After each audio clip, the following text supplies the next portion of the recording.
Jubilee Hills bus stand నుంచి ధర్మవరంకు వస్తున్నాము. మన రిక్షాలో దాటించి ఆ బోర్డు కార్డు తెచ్చి మా ముందర డీసీఎం పోతున్నాయి. పోతుంటే అది డీసీఎం ఏం చేసిందంటే ఉన్నటువంటి టైంలో ఒకటేసారి యూటర్న్ తీసుకున్నాను వర్షంలో. ఇండికేటర్లే ఏంది లేదు.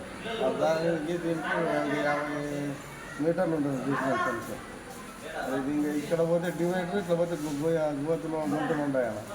దానికి ఎక్కడ పోయి లేకపోయి దానికి అనుకుంటానే ఏమంటే దేవంతో అయితే సార్ ప్యాసింజర్లకి ఎందుకు లేదు ఇబ్బంది. నాకు ఒకరికి ఇంకా తగ్గుతానే ఇరుక్కుండా స్టేరింగ్ లోపల బయటకు వచ్చేది కాక కాలు ఒకటి తిరిగింది. ఎంతమంది ఉన్నారు బస్సులో? 36 మంది సార్. ఎక్కడి నుంచి ఎక్కడ వెళ్తుంది బస్సు? జేబీఎస్ జూబ్లీహిల్స్ నుంచి ధర్మవరం వెళ్తుంది. ఎన్ని గంటలకు అయింది? ఎన్ని గంటలకు అయింది? 1:30 మధ్య లేదు.